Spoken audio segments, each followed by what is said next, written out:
Good evening, class. Good evening, sir. Good evening, sir.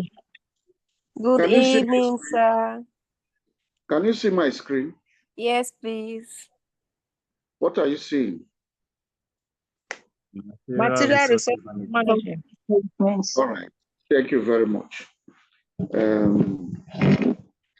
On Monday, we took the general principles of management, took some definitions, looked at the management functions, the tasks of a manager, and we looked at management methods. Then we ended with levels of management and the skills required for management. Technical skills, human relationship skills, and conceptual skills. Yesterday, we looked at management of human resources. And we said human resources for health, those clinical and non-clinical staff that are required to provide healthcare services.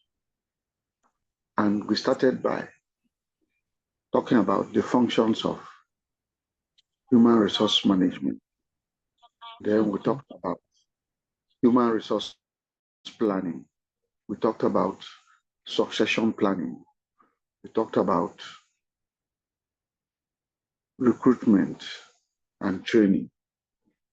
And then finally, welfare services as part of human resource management. Today, we are going to look at another aspect, material resources management. Because we said management is the process of getting things done through the use of people and use of resources.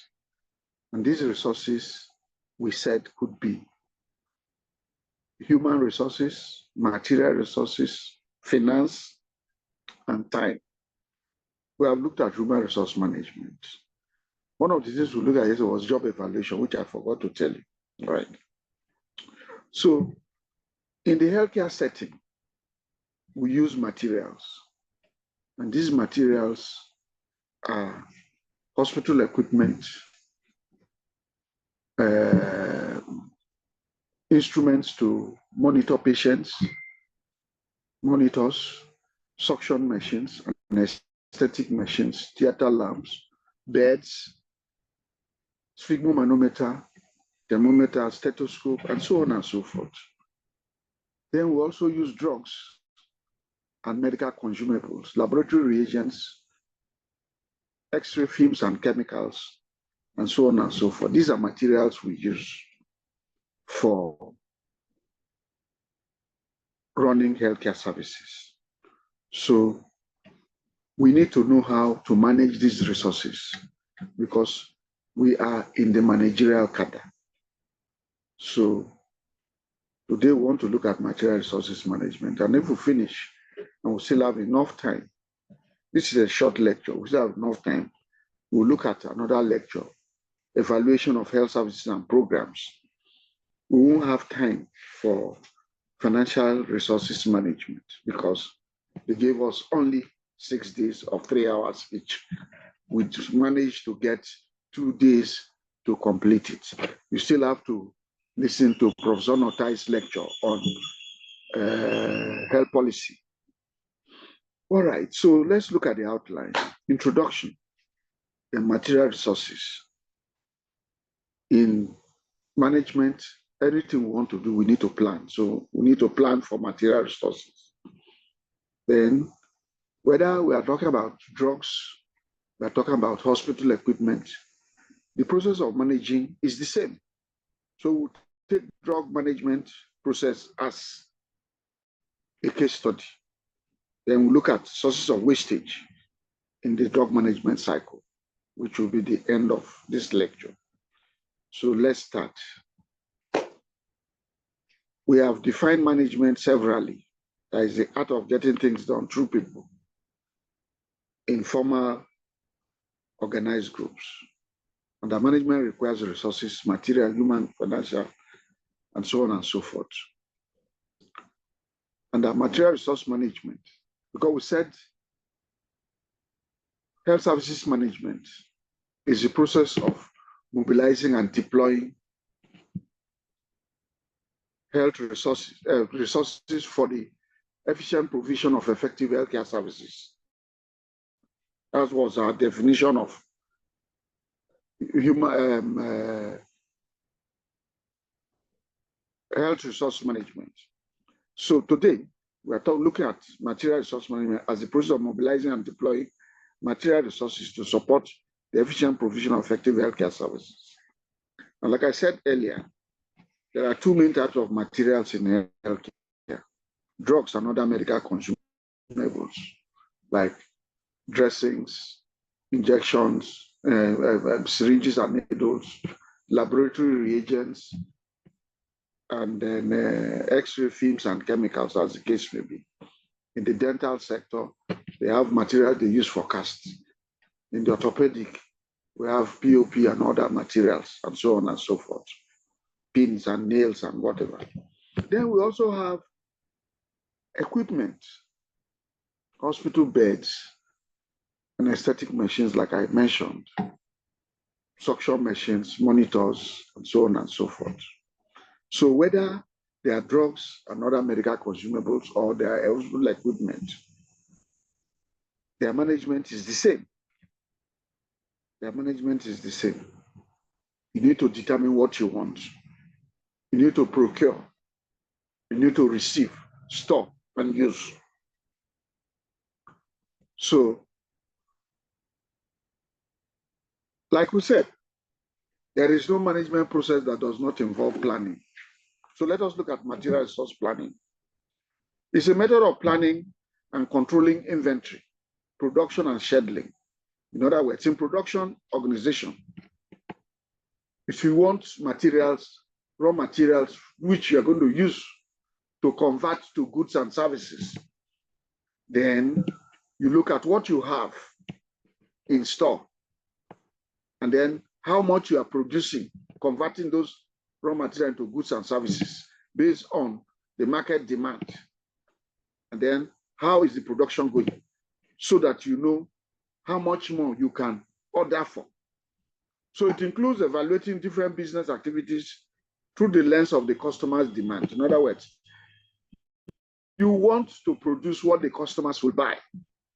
So if the customers are not buying much, your plan will be to procure less raw materials or materials. If the customers are buying more, means that you have a large share of the market, then you procure more materials to produce goods and services. So the goal is to manage organizational resources in a more effective and cost-efficient way. So material resource planning breaks down the production schedule into a more detailed process to better manage the purchasing of materials, supplies, and stock. It will require forecasting methods so that it can be used to predict upcoming customer demands and inventory ordering so that you can adjust accordingly. So you need data. So material resource planning is considered to be a push style of inventory control rather than the pull style, which centers on customer order. What are we saying? You can wait for them to take all your products before you produce more, or you can anticipate how much they are taking so that you can push to the market. So material resource planning is suited for industries such as retail or food services, where having a steady supply of stock at hand to meet customer demand is important. It is also true for health institutions and facilities. So the inventory we are talking about, these materials we are talking about, are basically in two groups. We talk about independent and dependent. For purposes of equipment, let us look at equipment like theater lamp. The theater lamp is a structure that has different components, but over time, some of the bulbs will die, and then they need to be replaced. Let's take a look at a sphygmomanometer, mercury sphygmomanometer, or even aneroid or digital. It has a cuff, it has a bulb. So the entire thing is the independent structure. But the cuff, the bulb that are susceptible to wear and tear that you can change periodically becomes independent. So independent inventory refers to finished items like sphygmomanometer, suction machines, spectrophotometer. Please, I'm giving a lecture. Spectrophotometer, gas cylinders, theater lamps, as the case may be. These ones require dependent materials for their sustenance. So dependent refers to the parts needed to create the finished items, such as cuffs for swing, suction tubes for suction machine, cuvettes that are needed to work with spectrophotometers, reagents, bulbs, and medical gases for cylinders and theater lamps. Class, do you understand me? Yes, Prof. So businesses determine the necessary quantities of dependent inventory based on the market demand for the independent items.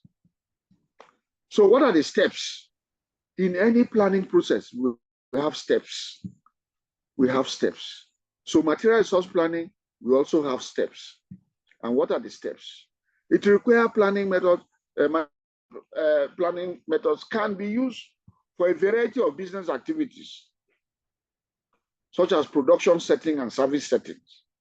We are service setting, but you can use it in production industry. One of the primary goals is to reduce the inventory cost for companies.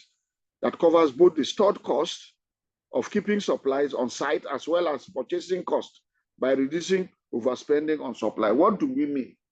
If you buy too many or raw materials, much more than required for the production process, you have to store them somewhere. And if you don't have a space, then you have to hire space to store, and you'll be paying for them. So you don't need to purchase too much that you don't need immediately. That's why we are talking about planning. The planning requires looking at the production schedule, the demand for your services and goods, so that you get the raw materials that are needed for steady production, not that you keep so much and pay for space that you are not using. So ultimately, the aim is to improve productivity and customer service. In turn, this will increase competitive edge of a business. So material resource management process requires calculations. So the processes and calculations included in material planning methods are the key to maintaining a harmonious balance within the warehouses or stores. Because without calculations, you might get more materials than required or less material than required. So it's important to know that many different departments contribute to an accurate material resource plan or the calculations, like the sales department, the purchasing department, stock room, and so on and so forth.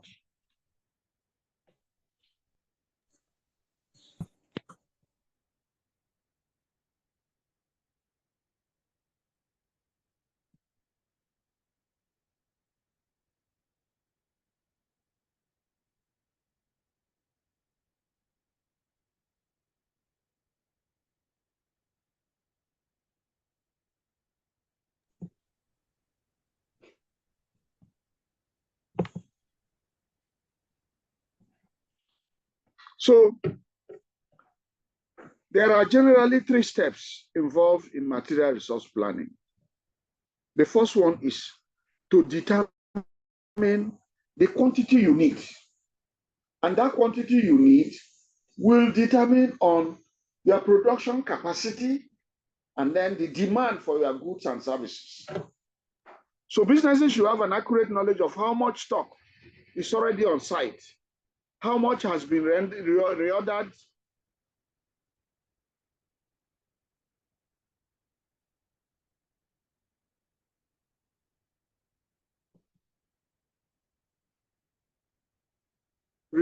on how much has already been committed to customers, and then the forecast inventory levels. In other words, for you to demand For materials, you have to look at what you already have in your stock. And then look at the production process. Look at the demand for the finished goods and services. And then space for you to even store what you can take in. So this step involves gathering data such as customer order details that include all information received from shoppers as well as their purchasing pattern. Having determined the quantity, then you conduct material resource planning calculations. Because different materials are brought together and converted to a particular good or service. So each of these raw materials needed, like in the hospital setting, we're talking about what quantity of paracetamol, what quantity of 5 mil needles and syringes, or 10 mil needles and syringes, or gauze, or Savlon, or whatever, or suture materials, or suture needles, whether it's smooth or cotton needles or whatever they are. So you need to conduct a material resource planning calculations. This is a key stage where inputs create output, which help businesses to make the best inventory decisions. So output resulting from material resource planning calculations include the recommended purchasing schedule designed to meet demand, material plan that outlines the dependent inventory required, work orders, primary and secondary reports, whatever they are. The third one is having done the calculations, because you want to buy, you make the necessary orders. And how do you make the orders? Orders from customers will determine what you are going to buy. Forecasting demand, and then master production schedule, how your production process is going. You need these ones to enable you make the necessary orders. How much of your products are in demand? What is the forecast for demand? And then what is your production schedule? In the healthcare sector, we are talking about patronage. How many patients are coming into the immunization clinic? How many mothers are coming with their children? And then we forecast the quantity of Penta 5 or Penta 3 needed, or oral polio needed, or yellow fever or measles vaccine that are needed. That is the forecast for the demand. Then we look at the schedule. In a day, how many can we take? In a clinic day, how many children can we attend to for immunization? That is the schedule. All right. Thereafter, we look at the bill of material, a file that includes details and quantities of raw materials as well as. So in case of vaccines, immunization clinic, we look at what quantity of each of the vaccines we need. For drugs, what quantity of paracetamol, what quantity of amoxicillin clavulanic acid, what quantity of whatever drug we need. That's the bill of material. Thereafter, we take inventory record, a listing of raw materials or end products that are located on site or have been ordered. Once this information has been incorporated to the material resource plan, an output is created. So there are 4 types of output. Purchase order. Purchase order is a proposal, proposed purchasing schedule. In other words, in the next 1 week, 1 month, what quantity are we going to take delivery of? Then you look at the material plan, and then the work order, and then the reports. So all what I've been saying are just general. Let us go specifically to health services. What I've been saying in the past few minutes, 30 minutes or 15 minutes or thereabout, are general. Wherever you find yourself as a health manager and you're involved with procurement, what you are going to do. But let us look inwards as health managers, looking at drug management or hospital equipment management. So we are taking drug management as a case study. Now, we know that drugs are essential materials in health management. From the household point of view, when you are sick, people will ask you, have you gone to the hospital? Have you taken drugs? If you say you have not gone to the hospital, what are you still doing in the house? Because one of the conditions for sickness role in sociology is that if you are sick, certain illnesses will make you not to be able to carry out your regular duties.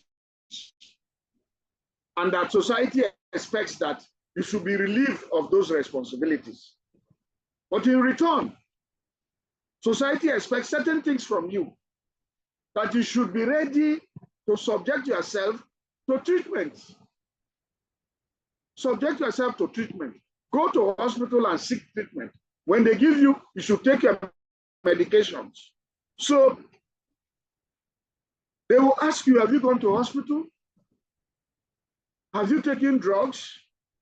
So from the household point of view, availability of drugs is one of the key components of healthcare of good quality. So why do we manage drugs in health facilities? We manage drugs for 4 reasons.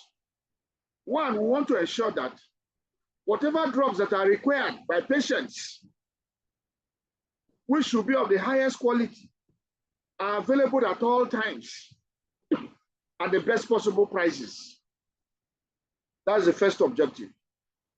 The second objective is that we want to make sure that we don't have situations where drugs will not be available and we tell patients that these drugs are out of stock, or that we poorly manage our inventory to the extent that drugs stay in our hands and expire.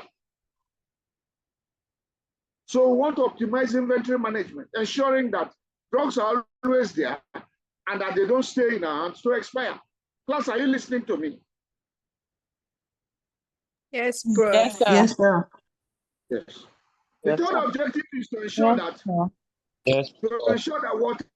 whatever drugs we provide to our patients are safe for them, in line with the first principle of medical ethics: do no harm. And then the fourth objective of drug management is to support the rational use of medicines for patients. Do we know what rational use of medicines are? If we don't know, we'll get to know much later, towards the tail end of this lecture. All right. Rational use of medicines involves making a diagnosis before you prescribe the right drugs. And that if you are treating microbial infections, that you are treating based on sensitivity, or that if you are using broad spectrum, you have a better understanding of the range which this antibiotic can cover. And that you prescribe drugs based on what are required, not based on what the people are asking for. And that the patients do not determine what kind of drugs you prescribe, but the condition the person has. And that where there are no indications, you don't prescribe parenteral drugs. In other words, injections should be avoided as much as possible, except there is absolute indication for it. Maybe the patient is vomiting and not retaining, or that drug does not contain a formulation in any other form. And then another part of rational prescribing is that you should avoid polypharmacy. Do not give more than one drug for one condition. If the sensitivity says it's ampicillin, then there's no need to give ampicillin and septrin. If the person has pain and fever, can diclofenac relieve fever and pain? If yes, then give. If paracetamol can do, give. But don't give paracetamol and diclofenac. That's polypharmacy. Do you understand me? That's what we mean by rational prescribing. All right, so let's continue.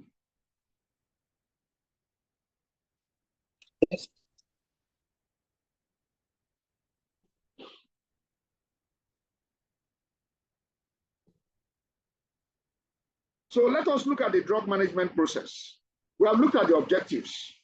So let's look at the drug management process. It's essentially a cycle consisting of 6 steps. We talked about determining the desired quantity in general material resource planning. So for drugs, we want to talk about selection of the required drugs. We're not going to buy all manner of drugs. We're going to buy drugs that are needed in our facility. Any drug that is not needed, we don't need it. So the first step is selecting the required drugs. And this will depend on the level of care. There are drugs that you don't need at the primary healthcare level that are needed at secondary healthcare.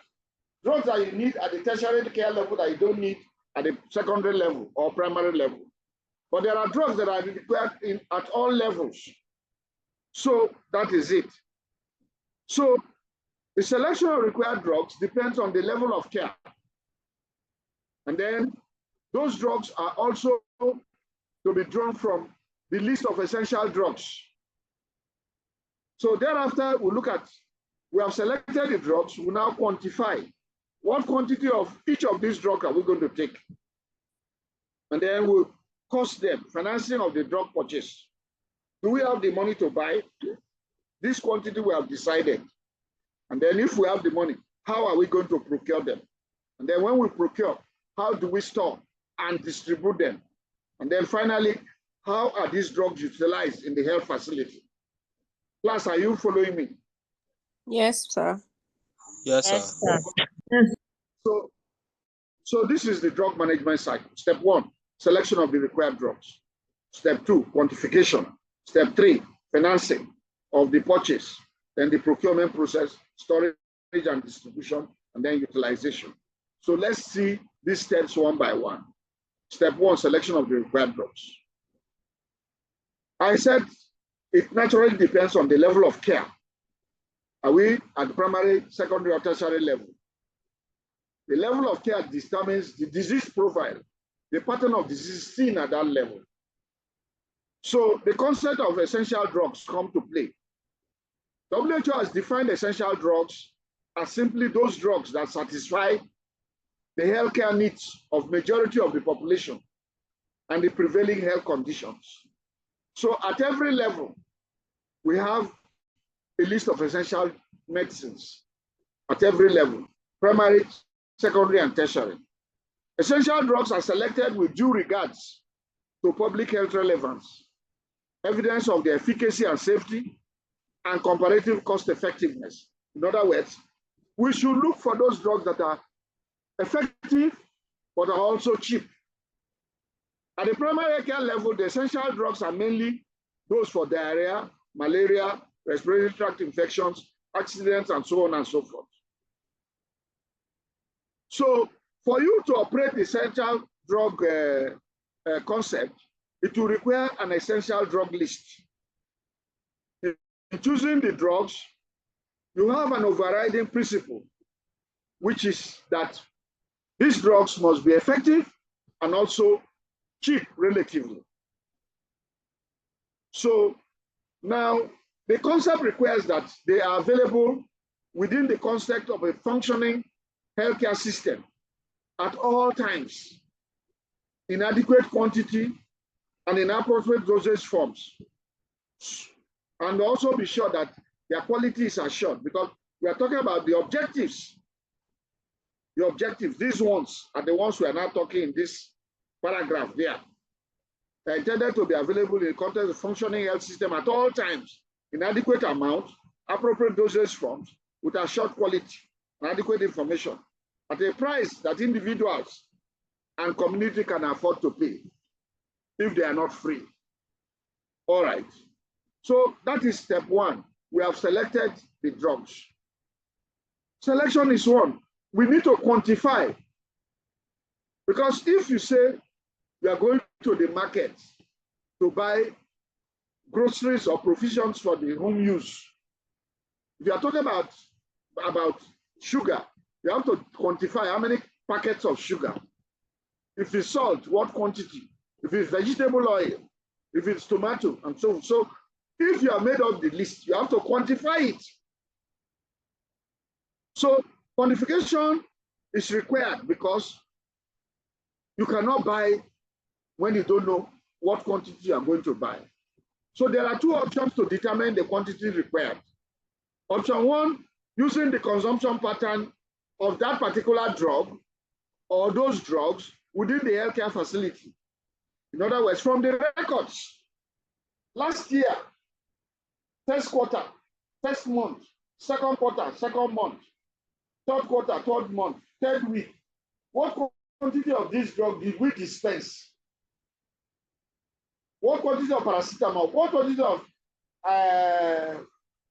artemether lumefantrine combination did we give? What quantity of paracetamol injection, as the case may be, or a particular antibiotic, quinolone or whatever, did we dispense? So from the records, one determines the consumption rate for the previous year, specifically different quarters and months within the year. This will provide a very good idea of the likely quantity that are required this time around for the current year, quarter, or month. Plus, do you understand me? So if there is continuous increase in the demand for these things, then we also had to add more to what was used the last time. The whole essence is that drugs must always be available. We shouldn't be talking about that it's not available, it's out of stock. No. And then it's also that they don't remain and expire in our hands. So the second option is morbidity method and standard treatment schedule. What do we mean? Morbidity method means what are the types of illnesses we see in this facility? And for each illness, what is the standard treatment schedule? Maybe we are treating typhoid, enteric fever. So we're probably giving, what is it called? The quinolone. What are their names? Even if it's not quinolone, even if we use amoxicillin clavulanic acid, 750 milligrams or 625 milligrams, 2-3 times a day for 10, 14 days, as the case may be. So we use that to calculate. Plus, do you understand? Yes, sir. Yes, sir. Yes, sir. We are following, sir. This option is based on the calculation of the number of episodes of each of the diseases or health conditions and the standard dose of treatment for a month. So we use the formula Q equals N times D.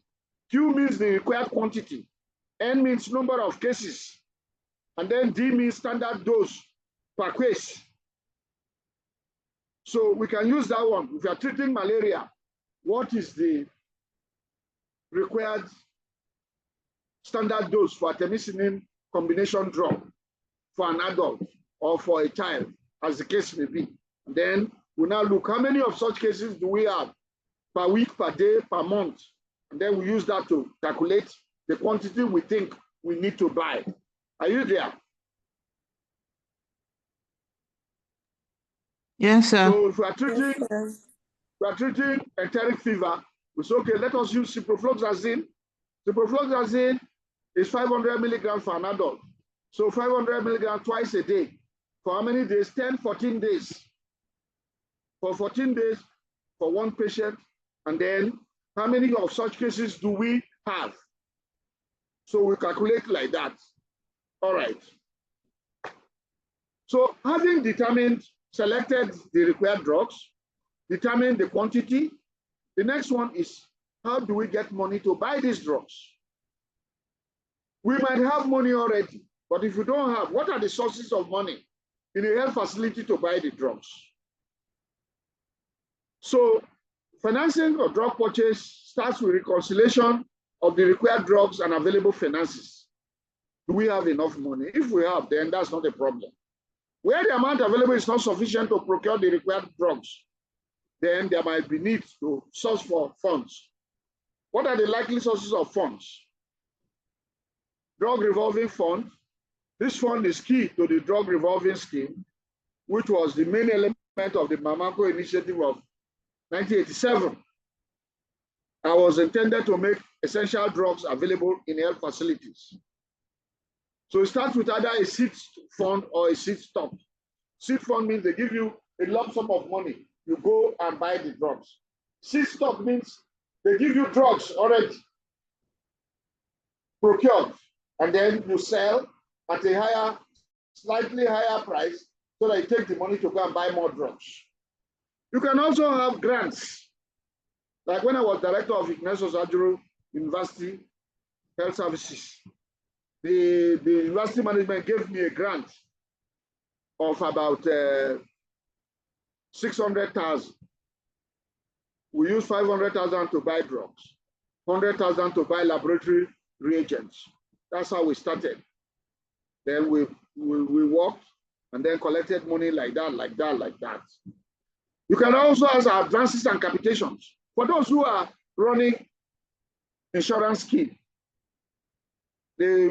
for social insurance, they are going to give you capitation based on the number of patients that are enrolled to receive care under you.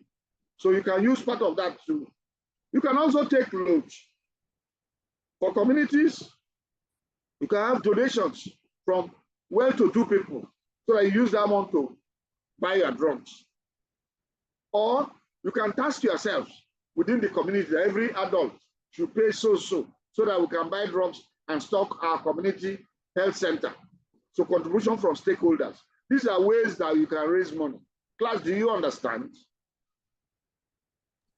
Yes, sir. All right. Yes, sir. Yeah, following, now sir. that we have the money to buy the drugs, we have selected the drugs, we have quantified them, we have the money to buy the drugs. So how do we buy? There are different ways of buying drugs. Some of them are better than others. Some of them are better than others.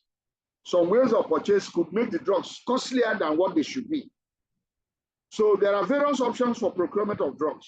We can do what we call direct purchase. Walk across the hospital, there are pharmacy shops there, and buy and come and be dispensing to the patients. Or we can advertise, open tendering. Whoever is capable should come and apply, submit tender, and be selected. Or if we don't want to open the tender too wide, we can just select a few reputable drug suppliers and ask them to tender. And then finally, we can do what we call negotiated procurement.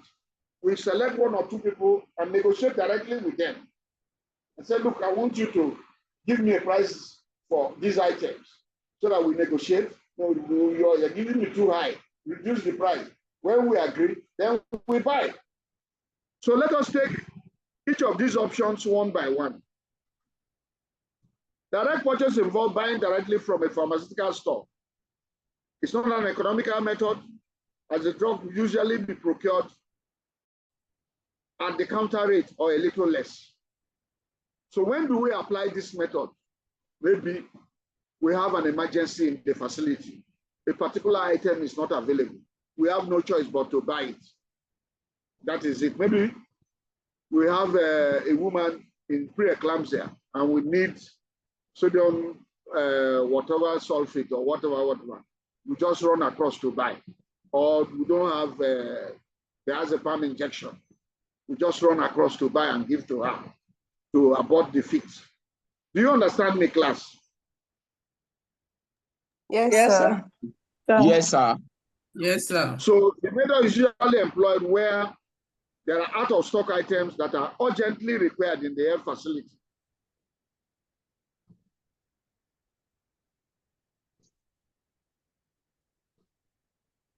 Thank you very much. Magnesium sulfate, yes. So the next one is open tendering. Open tendering. What is open tendering? It's a formal procedure by which quotations for supply of drugs under their generic names are invited from manufacturers, suppliers, and so on and so forth. And you require some form of information which you are going to advertise for all people to see and those interested to take and apply. The information required are: 1, complete product specification, including the quantity for each of the items, realistic delivery date, contract terms by way of how soon after the supply that you are going to pay them, and then closing date for submission of offers. And the other one is request for suppliers to suggest suitable cost-saving alternatives, like increase quantity to attract reduced cost units. So these are the things that you can provide on the tender form for whoever is interested to see and apply.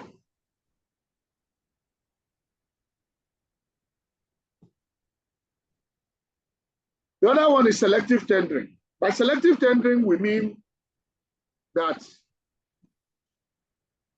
we pick a limited number of suppliers or manufacturers or distributors based on their back track record, previous performance and reputation, and ask them to submit tenders for those items. The terms of selective tendering are the same with open tendering. However, there's an advantage.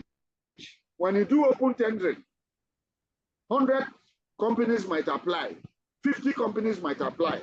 But in selective tendering, you reach out to 3 or 4 people. So the tender documents you're handling will just be 3 or 4, not the large 50 or 100. If not, besides that, every other thing is the same. Any questions, class, with regards to the different procurement methods?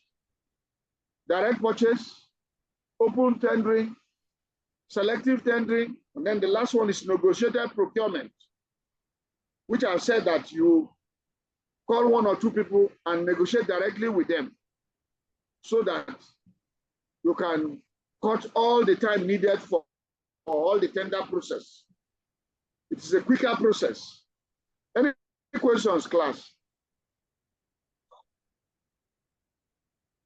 All right, so no question. So now we have known the quantities, we have the money, we have selected who will supply, and then we have awarded the contract, so they want to deliver. So we need to monitor the procurement process.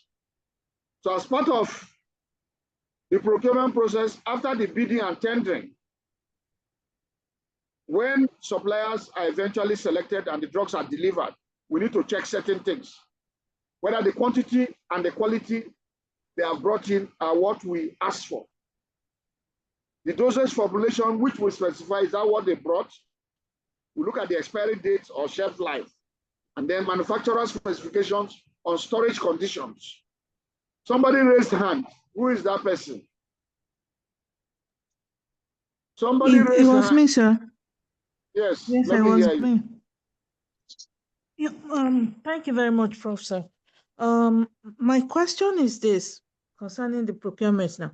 Okay, for example, like in my state, when we started the health insurance scheme, the state government now started, they went into partnership with it and then established this drug distribution company. Now they made it, the state government made it compulsory for all the state hospitals to actually buy medications from the drug distribution company. So how would we classify that kind of purchase of drugs, sir? You see, you are not the one who Thank you, sir. purchased. Somebody has purchased to put in that store. Somebody Yes, sir. The ones, yes, ones for the medical hospitals store. now. Hold on. Yeah. Yes, sir. Somebody has purchased the drugs and put them in the central medical store. Yes, so sir. you are going to buy it from the central medical store, whatever you call it. So first and foremost, the question you should ask me is it a proper way? Yes or no? Because if their drugs are costlier than what is sold in the open market, then the facilities are not going to run at less profits or possibly a loss. Yes, sir. I'll give you an example. Yeah. I'll give you an example. When I was executive officer of Navy Reference Hospital, Lagos, I found out that most of the patients we see in the clinics do not come with their prescription to the pharmacy. Oh. With the prescription, they just walk away with the prescription.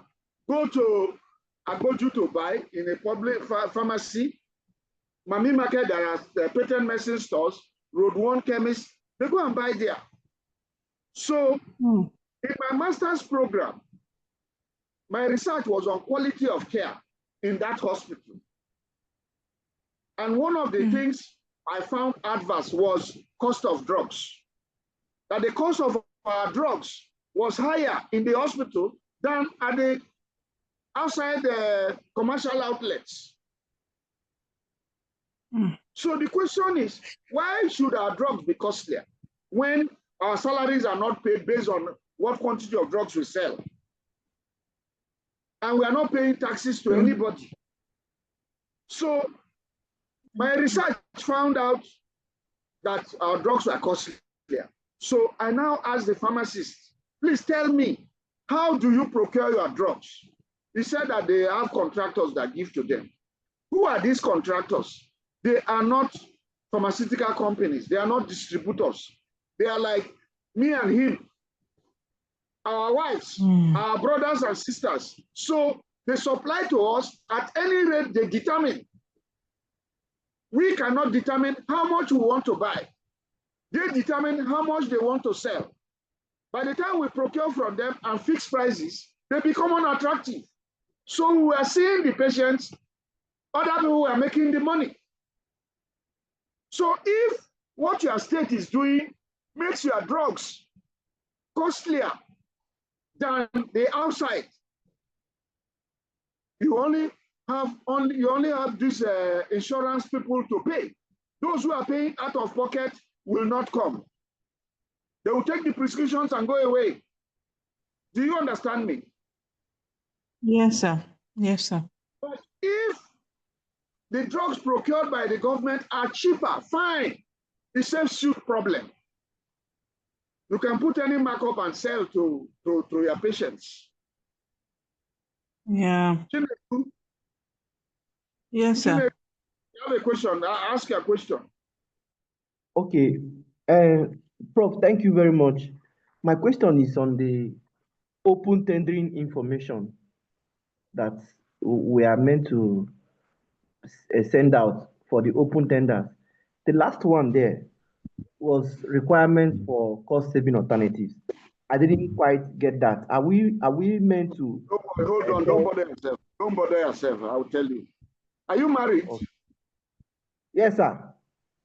Did you print cards, invitation cards for your marriage? I did, sir. You use a printer. Yeah, I used somebody printed them for you now. Somebody printed them for you. Yes, sir. Yes, sir. And he gave you quotation. Did you find out that the cost per unit of cards became less the more cards you print? Yes, sir. Yes, sir. So the cost saving measure is that if you buy more drugs, the cost per unit will be less.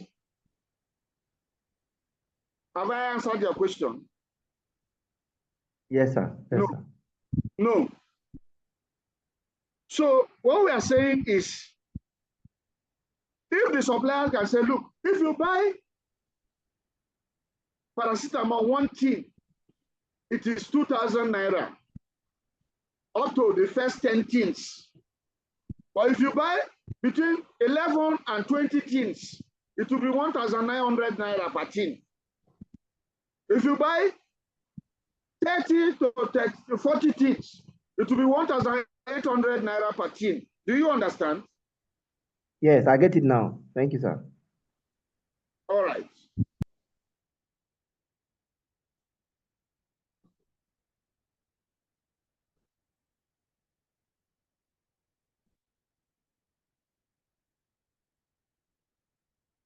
I thought I explained. You see, when you distract yourself, you are dragging me back. I have 2 lectures to give. At this rate, we might not be able to. I explained seed fund and seed stock. Seed stock means that they give you drugs. they give you drugs to stock. You have opened a health facility in the community. You don't have drugs. So the community people procure drugs and give to you to stock first and foremost. That's the first set of drugs you are getting. So we call it seed stock. You now value those ones, put prices on them and sell and collect money so that you can go back to the market and buy more. That is seed stock. Seed fund means they give you a sum of money. Okay, use this 500,000 to go and buy drugs. From there, you sell and buy more, sell and buy more, sell and buy more. That is seed fund. Have I answered that question, student? Yes, Prof. Yes. Thank you, Prof. Yes, sir. All right, so let's go on.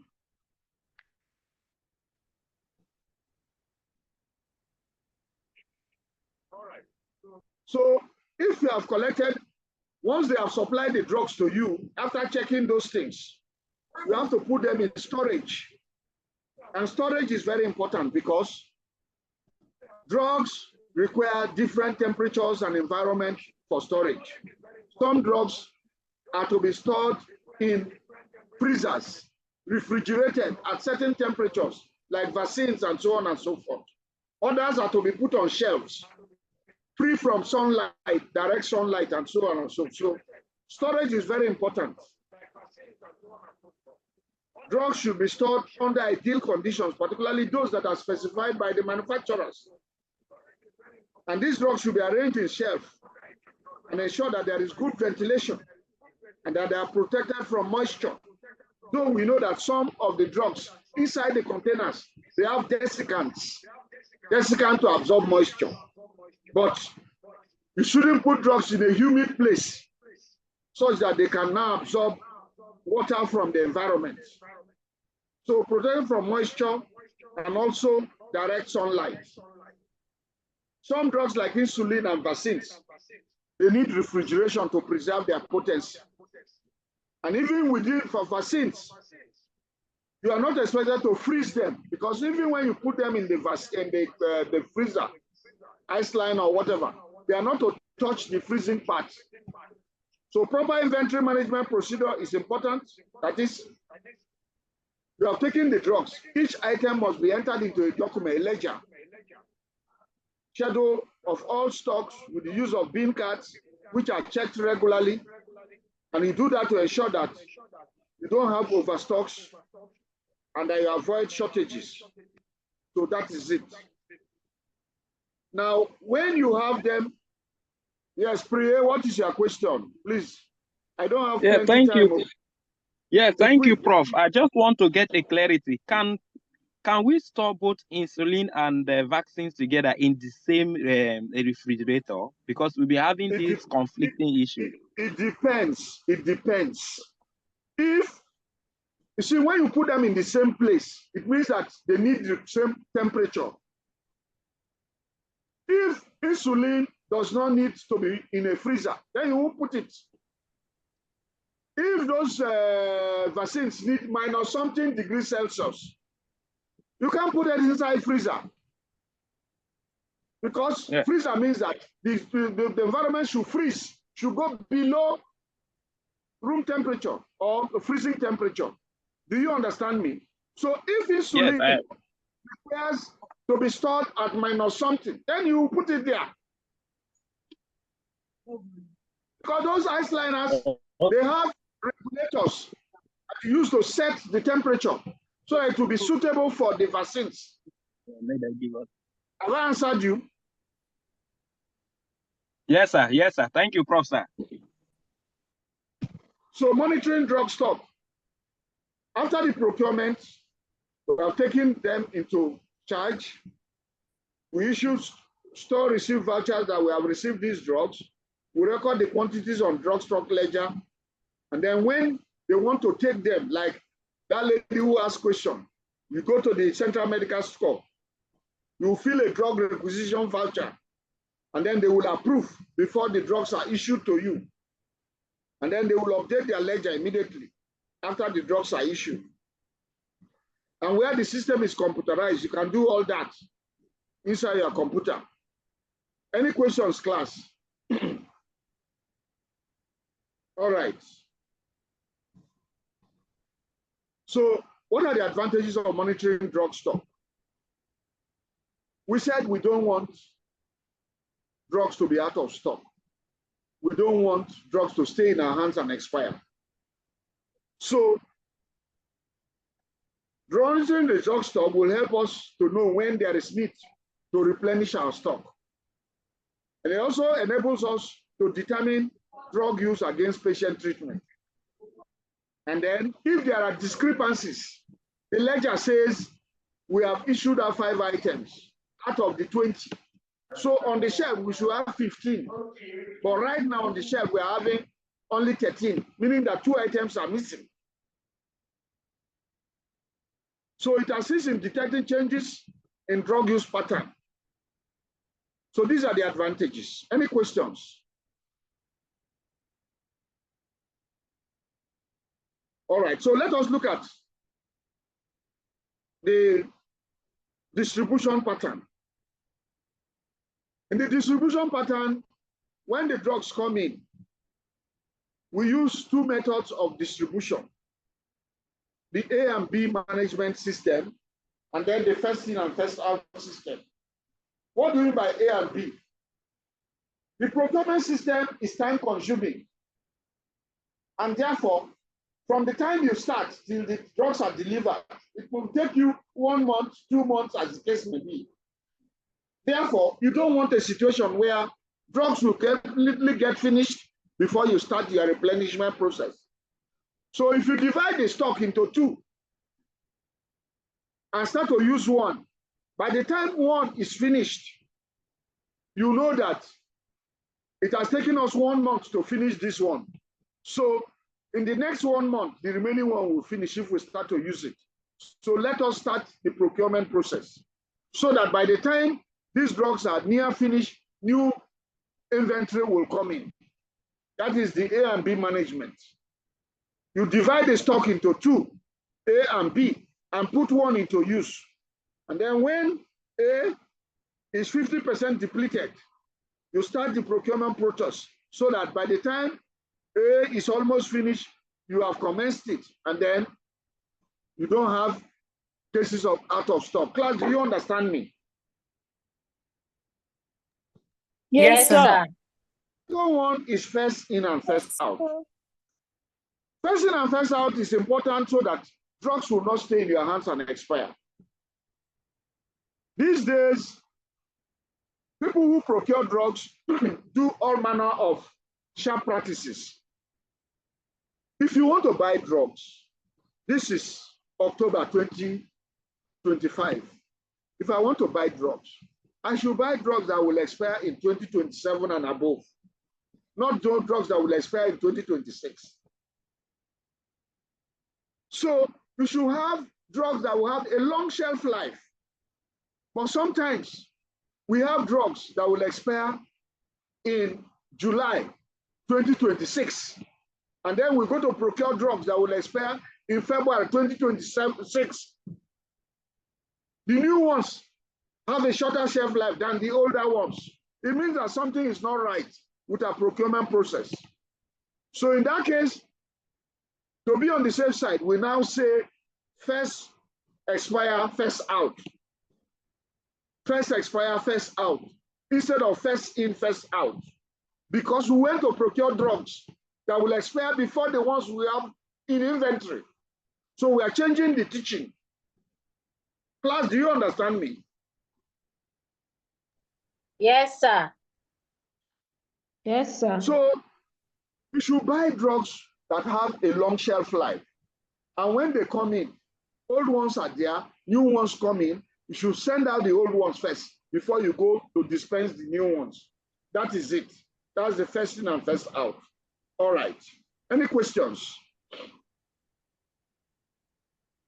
No, sir. How do we distribute the drugs? There are 2 ways to distribute drugs. You push and pull system. Push and pull system. What do we mean by push system? Now, in a functioning health system, all the, like what she said that they buy from Central Medical Store that they are running in partnership with private people or whatever. So every month, every facility is supposed to send returns of drug consumption. The drugs that they have dispensed, what they had at the beginning of in the barrel of stock, what they procured, the total, and then what they dispensed should be sent to the Central Medical Store or the ministry headquarters. So based on that, the people at the Central Medical Store can say, okay, fine. These people, based on their returns, their drugs are getting depleted. Let us send more drugs to them. That is the push system. Pushing the drugs to the health facility based on their needs, even when they have not requested for the drugs. You use data of their monthly and quarterly or annual stock returns to get that information that they might be getting short of their drugs. So you use the push system. The push system requires that you wait. When they demand, you now give to them. Are you there? Yes, sir. Yes, sir. Yes, sir. Yes, bro. All right. So Yes, push sir.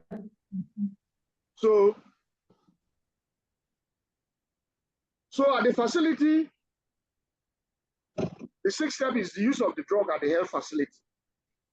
That's what I tried to answer at the beginning. It involves rational prescribing and rational use of drugs by healthcare workers. And what do we mean by rational prescribing or rational use of drugs?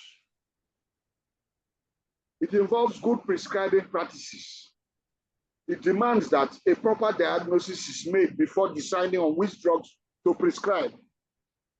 And then drugs should be prescribed in generic form, not trade name. You can ask for ampicillin, amoxicillin, clavulanic acid instead of augmentin. You can ask for ampicillin,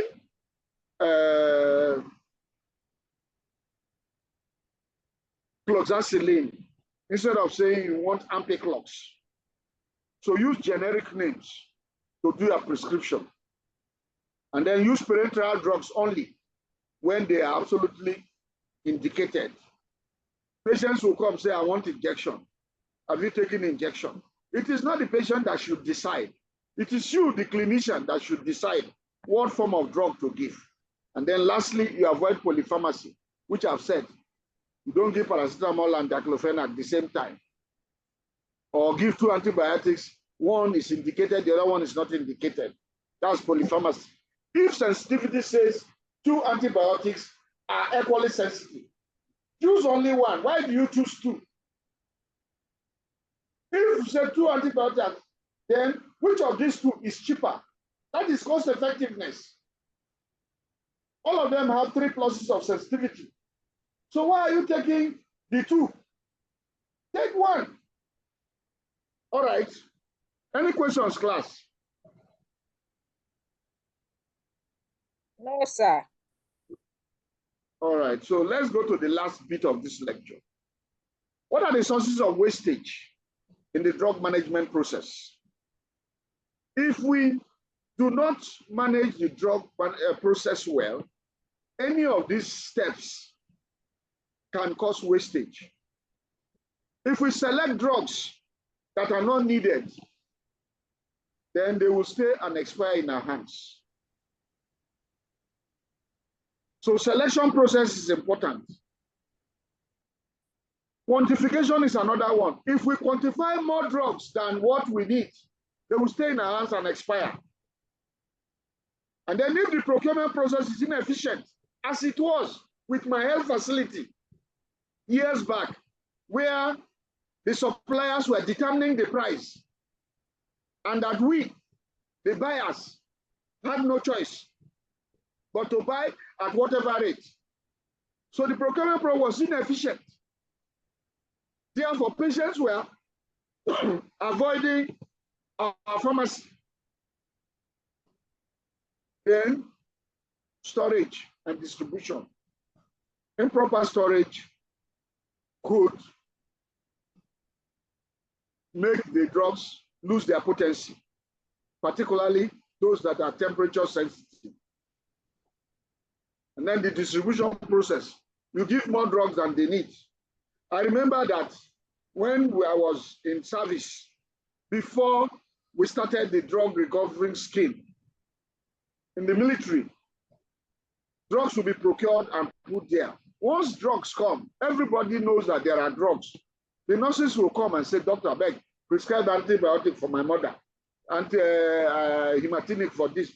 By the time you know, the health workers have taken the old drugs to their houses.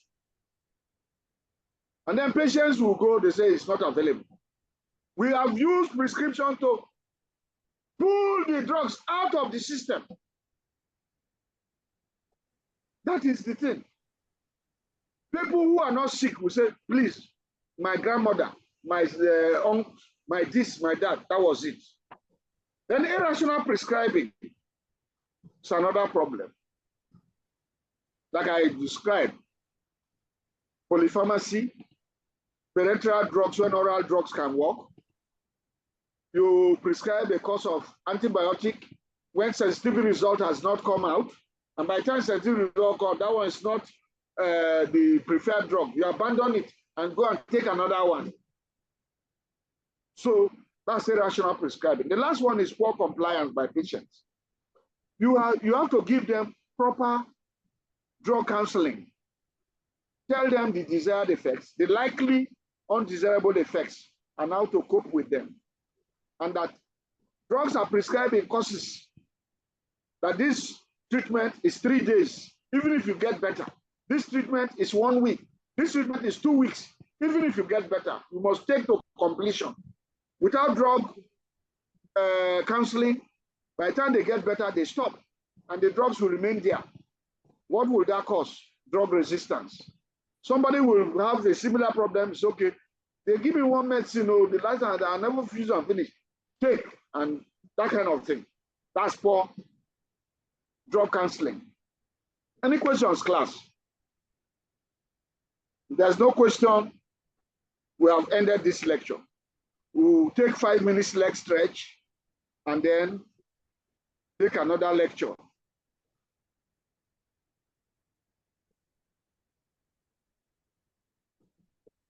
All right.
Hello, class, are you there? Sir, we are here. Yes, sir. Yes, sir. Yes, sir. I gave you 5 minutes leg stretch. Did I not? Yes, You did, sir. sir. So we are Yes, sir, you stretching. did. Thank you very much. All right, Thank so you. Bye. let's look at another aspect of today's lecture. Evaluation of health programs and services. We said that there are 5 traditional management functions: planning, organizing, staffing, directing and leading, and then finally controlling. And that planning stands on its own. Organizing, staffing, directing and leading are implementation functions. And then the controlling function is evaluation. So we have looked at human resource management, which is an implementation function, material resource management, which is an implementation function. So let us look at evaluation, which is the last part of it. Unfortunately, we cannot have a lecture on planning because there is no time. Planning will be a 3 hours lecture. 3 hours lecture. So school does not want it. So we cannot give you what school does not want. All right, so let us look at the outline. We look at definitions.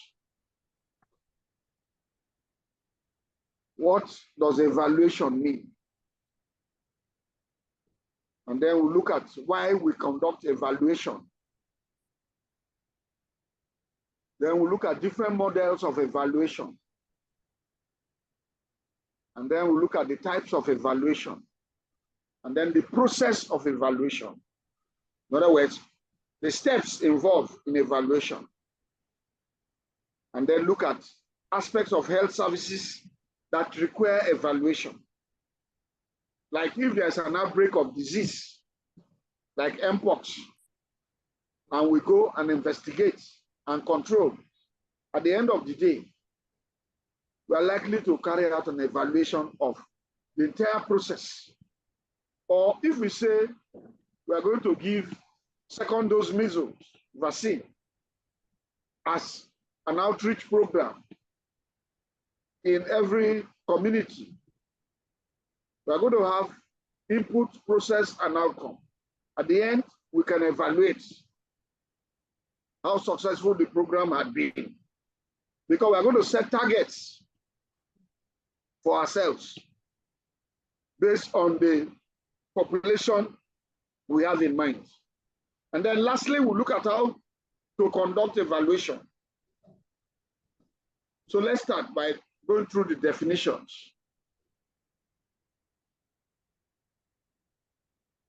So the first definition is that WHO in 1998 defined evaluation as the assessment of the features of an initiative and its effect in order to produce information that can be used by those that have interest in its implementation or effectiveness. In other words, we want to look at that there is an initiative, and that initiative is supposed to produce results. So we want to look at that initiative, how it went on, and then the results, the effect of the initiative, so that we can get information which will be useful by those who have interest in its improvement or how effective it is. St. Ledger and colleagues defined evaluation as the critical assessment on an as objective a basis as possible of the degree to which entire services or their component parts fulfill stated goals. In other words, this process of second dose immunization, starting with the vaccines, the vaccine carriers, the immunization guides, the vaccinators, and whatever, until we finish the program, that the entire one, whether it met stated goals, or whether the inputs met stated goals, or the outcome, or the output. WISE defined evaluation as the effects of a program against the goals it set out to accomplish as a means of contributing to subsequent decision making about the program and improving future program making.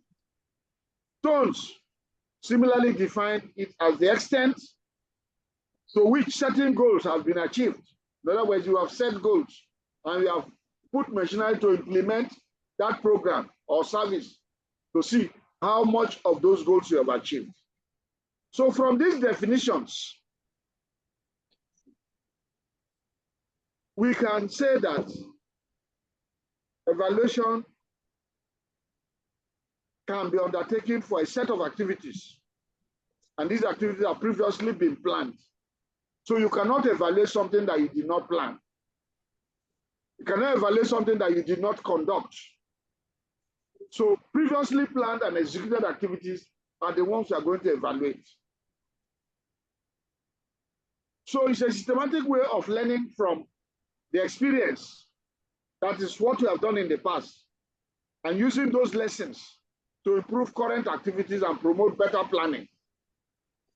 So evaluation therefore involves collecting information to determine whether this service is relevant, whether these resources are adequate, whether progress has been made, whether the effect is what is supposed to be, or we are wasting resources, and then the long-term impact of those planned activities. So it is all about assessing what is on ground compared to what was planned to be achieved. Any questions, class, with regards to the definitions?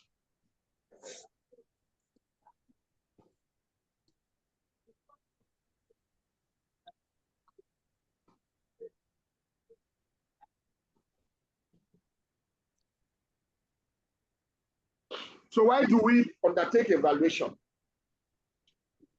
We undertake evaluation for accountability. Sometimes you have donor funds that they are using to sponsor programs.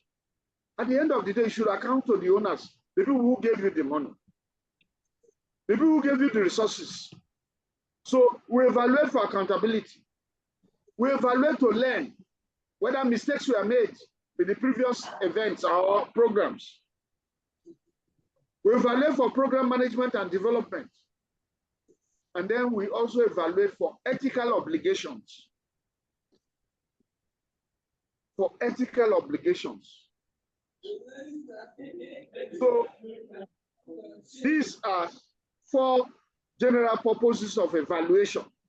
But in addition to these 4, there are several specific purposes of evaluation that fall under each of the 4 general purposes. Let us look at them.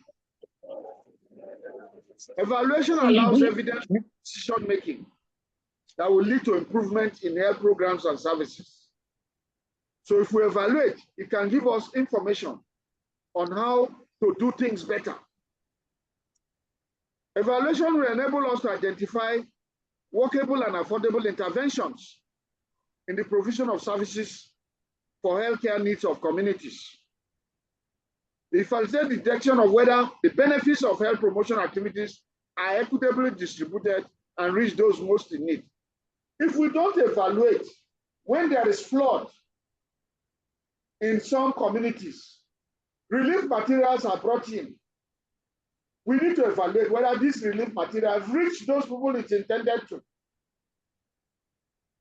Sometimes palliatives come in, and when they come in to communities, the chiefs and the politicians who are well-to-do will take 2-3 bags of rice, 5 cartons of Indomie, and then the downtrodden who really need it, you say 4 of them should share 1 carton of Indomie, 20 of them should share 1 bag of rice. If we evaluate, we'll be able to know whether those who really need this assistance get it. But that is not the case in Nigeria. So it assists in identifying those interventions that provide the greatest gains and the lowest cost. Any questions, class?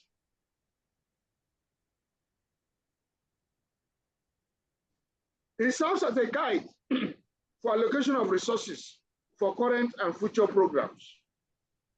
And then evaluation also enables us to detect our successes, weaknesses, and failures while carrying out programs and services.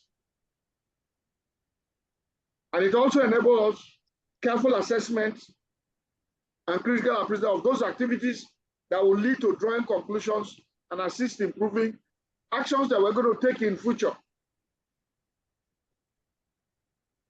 And then if we carry out evaluation, sometimes it will enable us to protect members of the public from inappropriate or harmful interventions that people will bring to them without their knowing.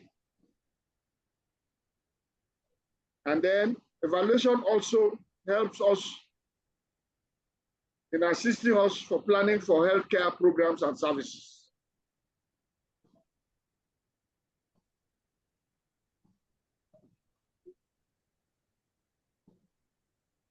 Any questions, class, with regards to the purposes of evaluation? All right.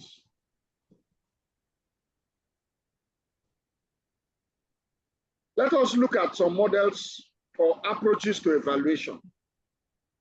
We look at Scott model that has, the Scott approach has 7 models.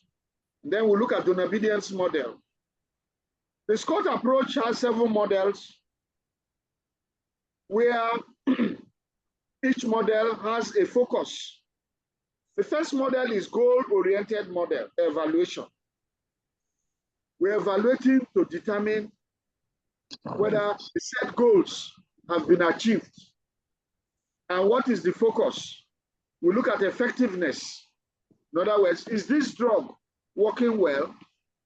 Is this intervention to control diarrheal diseases in the community really giving us the desired results? Has it reduced diarrheal diseases? This boiling and filtering of water or personal hygiene? Efficiency, how much effectiveness did we get per unit cost? So these are the focus of goal-oriented evaluation. Decision-oriented evaluation, we use the results of the evaluation to make decisions. Then evaluation research, the focus is to provide explanations for outcomes. This result we are having, is it because of this intervention or it is a spurious finding? Then responsive evaluation, the focus is on process evaluation and perspective of participants or stakeholders. In other words, those who took part in the training program, what is their view of the benefits of this program? That is responsive evaluation. Then goals-free evaluation means that we are open to whatever achievement that can come, other than those prescribed by the intervention's aim and objectives. So here you're looking at whatever results that will come, and those results should be much more than what your intended outcome of the program should be. Then alternative explanation. Whatever results you have, could they have come from another reason? Alternatives to acceptable description about what is happening. And then the last one is utilization-oriented evaluation. We're going to use the findings to implement other things. Use utility of findings by different stakeholders. That is the Scott model, the 7 models under the Scott approach. Now, for the donor obedience own, he talks about 3 models: the structure, the process, and the outcome. In healthcare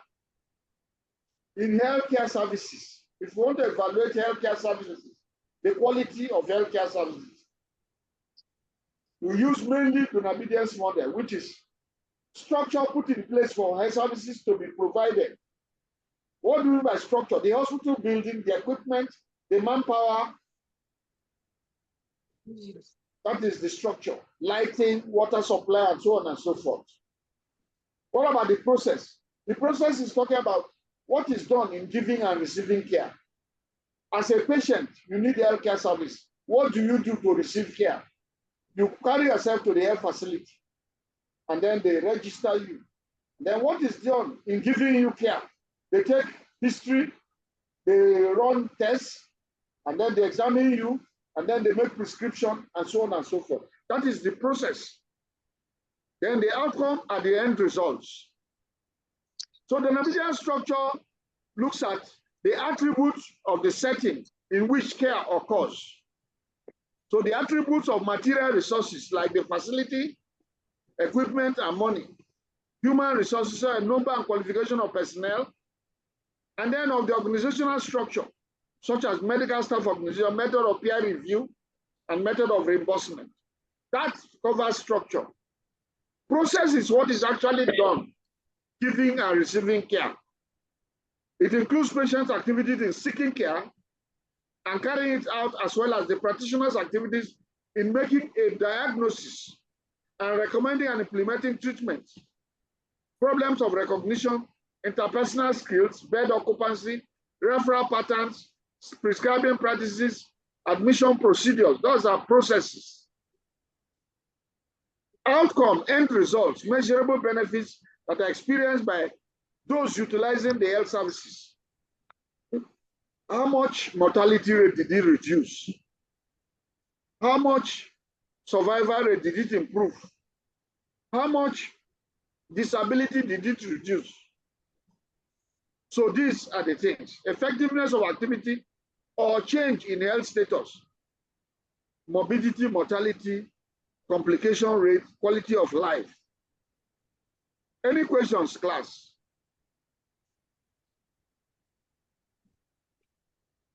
No problem. The Scottish Board of Health Education looked at evaluation based on 4 stages. That if you want to undertake evaluation, you must plan, then you must develop, and then you implement that which you have planned, and then you operate. So planning means the stage of planning will involve systematic review, overview of evidence of effectiveness from outcome evaluation, then design and pilot, develop evaluation to assess the feasibility, whether it is possible for us to do this, whether it's practicable and acceptable of a project and its process or mechanism.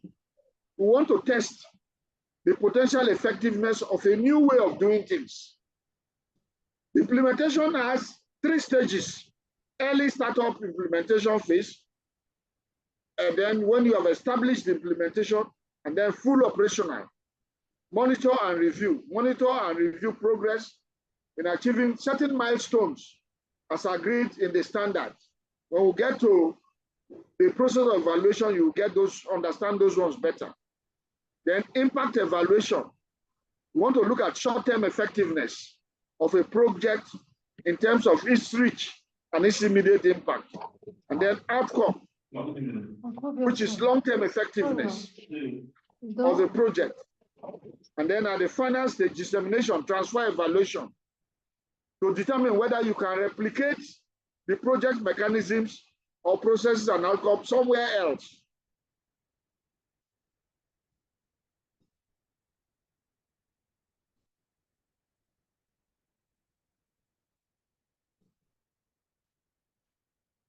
So let us look at stakeholders in evaluation. Who are those that are important stakeholders in evaluation? Anybody who provides funds to sponsor a program is a stakeholder. So you need to account for the money that they have given to you. Managers of programs, they are stakeholders because they are the ones who are managing to ensure that your goals are achieved. The workers within the project, health outcomes. We are carrying out vaccination program. At the end, what proportion of these children are protected from measles? or poliomyelitis.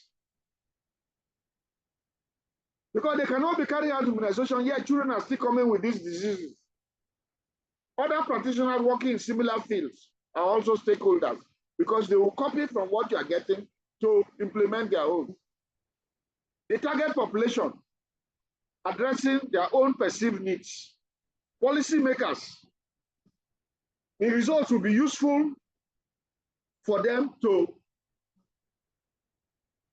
make more policies or the outcomes. Politicians, because they promise people all manner of things. So if the results support their ideological leanings, fine. The public health community is also a stakeholder because the benefits will be for the general population. Then academicians, they learn from the results of evaluation they used to teach, and then they adopt for their research. Theoreticians, they compare the findings with existing facts and evidence. So these are stakeholders in evaluation. Any questions, class? No questions. So let us, no questions. Sir. My slides are not changing anymore. My slides are not changing. Yes, sir. The slide is not moving. Are you sure?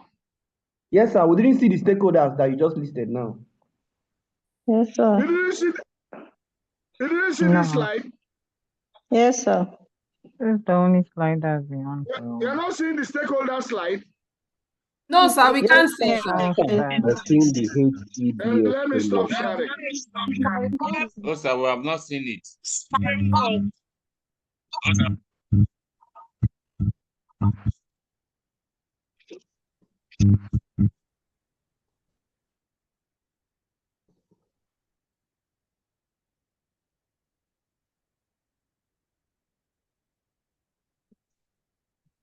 Are you seeing it? Yes, sir, it's up, sir. It's Thank you, sir. Oh, this is the wrong slide. This is sources of wastage.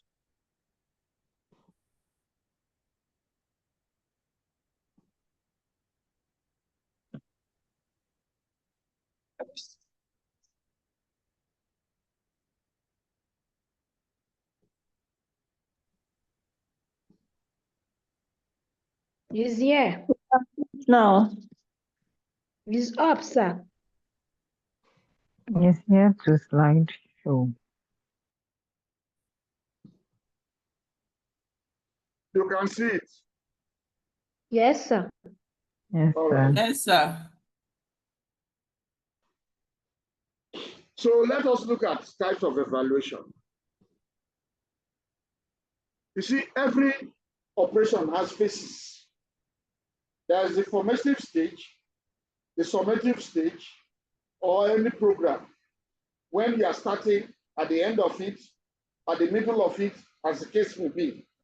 So formative evaluation is defined as evaluate the program during the development phase in order to make early improvements. It helps to refine or improve the program, and it is used when starting a new program, and it enables to assist the early phases of the program development. So we can say the example of how well is the program being delivered? What strategies can we use to improve the program?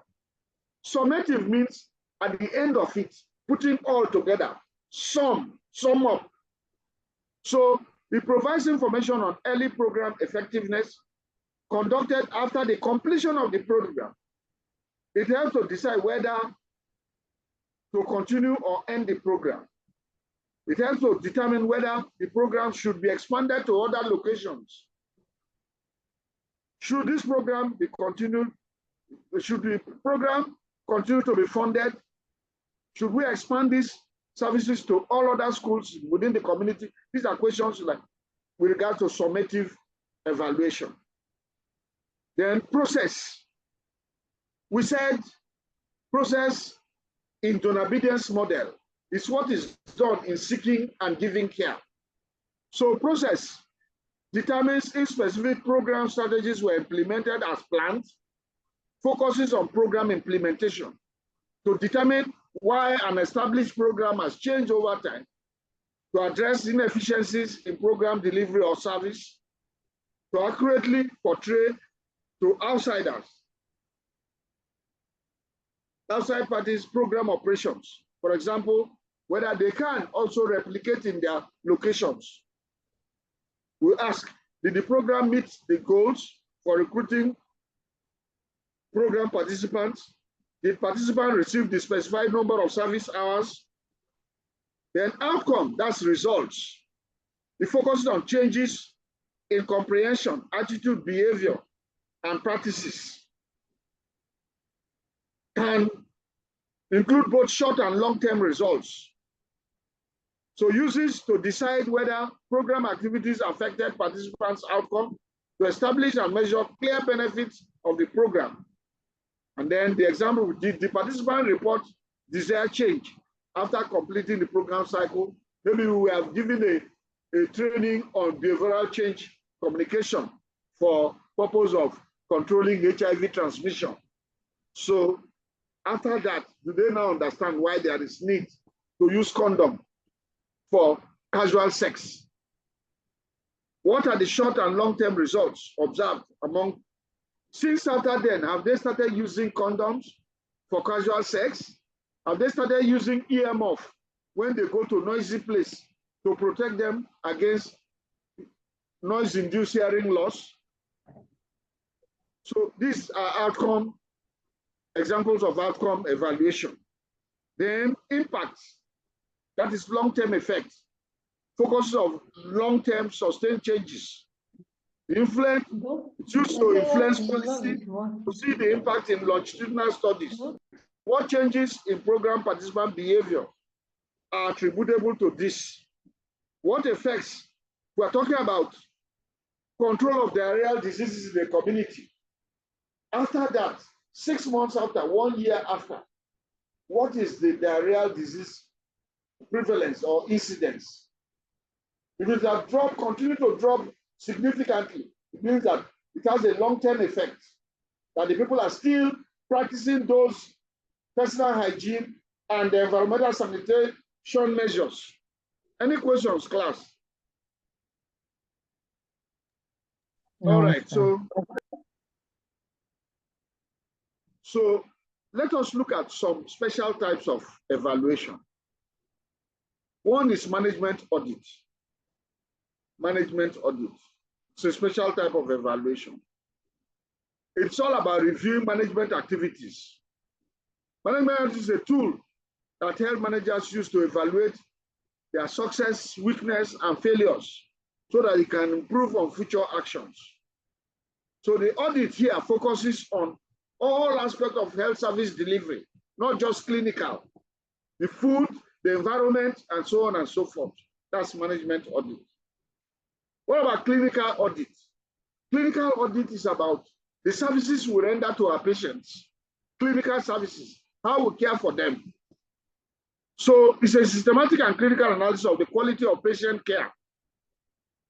The audit is a way that doctors, nurses, and other health professionals can measure the quality of care they offer to their patients. It measures existing practice against evidence-based clinical standards. In other words, standards and criteria are set universally, which we describe as international best practice. So we use what we are doing to compare with that best practice. So it does allow them to compare their performance against a standard to see how they are doing and identify opportunities for improvement. Changes can be made, followed by further audit to see if the changes have been successful. It involves assessing the procedure employed in diagnosis, treatment, and outcome of care for their patients.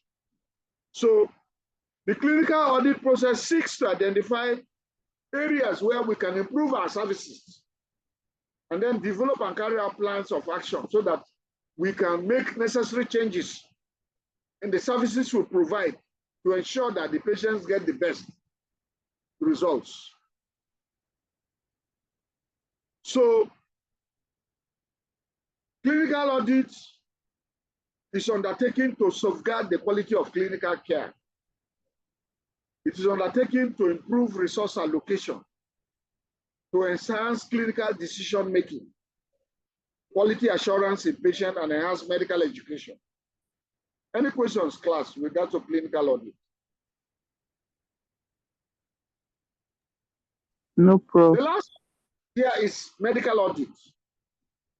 As clinical audit is about patient care, medical audit is about the entire hospital administration, the patients, the quality of care given to the patients, the cleanliness of the hospital, power supply, lighting, patient safety, staff safety, and so on and so forth. So let's go to something else. Now, what are the problems if our results are wrong from an evaluation research? Problems of wrong conclusions, because we said that evaluation will enable us